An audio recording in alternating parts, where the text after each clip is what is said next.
All right, let's jump right into this explainer. Today, we're diving into some fascinating source material that completely shatters the traditional narratives we've all been taught about the Vikings. We're going way beyond the blade here. You know, the history books often give us this one-dimensional caricature, but the real story, it's so much richer, deeper, and frankly, a whole lot more interesting than just axes and armor. So it really begs the question, doesn't it? Were the Vikings really nothing more than bloodthirsty raiders? I mean, we all know the Hollywood stereotype. You've got the screaming, axe-wielding warrior leaping off a longship, totally intent on absolute destruction. And yeah, it's a gripping image, for sure. But is it the whole truth? Well, when we actually dig into the historical records and the data from our source material, it turns out this hyperviolent image is missing a massive chunk of reality. It'd be like judging an entire modern nation based literally only on its military history. There's this whole complex society humming in the background that, honestly, we've been ignoring for far too long. Now, okay, to be completely fair, the Vikings absolutely did raid. Our sources do not deny that fact at all. And the year 793 is monumental for this exact reason. It marks their infamous, brutal attack on the quiet, really isolated monastery of Lindisfarne. Just imagine the monks there, completely unprepared for the sheer speed and ferocity of the Norsemen. That single, terrifying event shocked Europe and officially kicked off the Viking Age in Britain. It cemented this dark reputation that still lasts today. Actually, it was basically the medieval equivalent of a headline news story going completely viral, and it shaped public perception for centuries to come. So yes, they raided. But there is a massive gap between the myth of the purely violent raider and the reality of their complex society. The core takeaway from the source material today is that raiding was actually more of a seasonal occupation. It was a means to an end, mostly driven by necessity, political shifts, and just the harsh realities of their homeland. The vast majority of their culture was deeply rooted in everyday survival, remarkable innovation, and really strategic expansion. To truly understand the Norse people, we kind of have to step off the battlefield and walk right into their homes. Because beneath that fierce exterior, most Vikings were actually domestic farmers. The harsh Scandinavian climate demanded incredible resilience.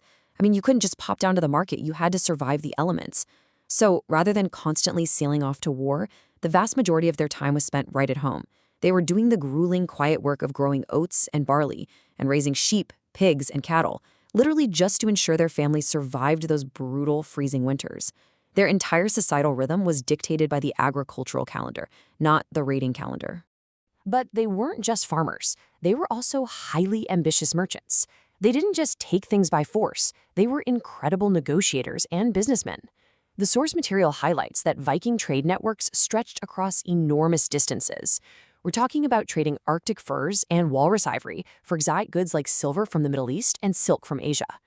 Get this, archaeologists have literally found Buddhist statues from India in Viking graves. No way, right? Pulling off global trade on that scale in the 9th and 10th centuries required an unbelievable amount of logistical planning, expert navigation, and serious economic savvy. And honestly, their skills didn't stop at farming and trading. They were absolute master craftsmen. Yes, they forged exceptional weapons, which definitely fits that tough guy stereotype, but they also crafted incredibly delicate, intricate jewelry out of silver and gold. And then, well, then there are the ships. They engineered these magnificent shallow draft longships that could navigate both deep, treacherous oceans and shallow inland rivers. This was an absolute marvel of medieval engineering, a real game changer that gave them an unmatched tactical advantage. From everyday tools to durable, beautifully woven clothing, they were a highly industrious, profoundly creative people. Now, this sheer mastery of sea travel and trade allowed them to build a massive global network. The Vikings were true settlers who put down real roots.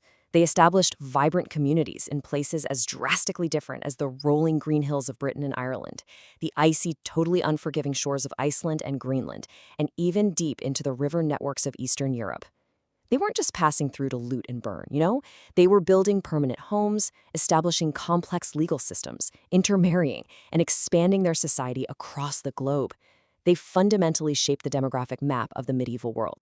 Which brings us to a really crucial point, summarized perfectly by our source material. Describing every Viking as simply a violent raider gives us only a small part of the story. We absolutely must look past the battlefield. When we step back and acknowledge the resilient farmers surviving the winters, the bold merchants trading as far away as Baghdad, the brilliant engineers building longships, and the brave settlers crossing uncharted oceans, well, that's when we finally understand the true, multi-dimensional Viking world. It's a society of immense depth, sophistication, and lasting historical impact. So, that leaves us with a final thought for today's explainer. If the quote-unquote violent raider is just a tiny fraction of the Viking story, what other famous historical stereotypes are completely hiding the truth? It really makes you wonder about the other historical myths we've accepted as fact simply because, well, they make for a good action movie. History is rarely one-dimensional, and it usually rewards those willing to dig a little deeper. Keep asking questions, keep looking for the full story, and I'll catch you in the next explainer.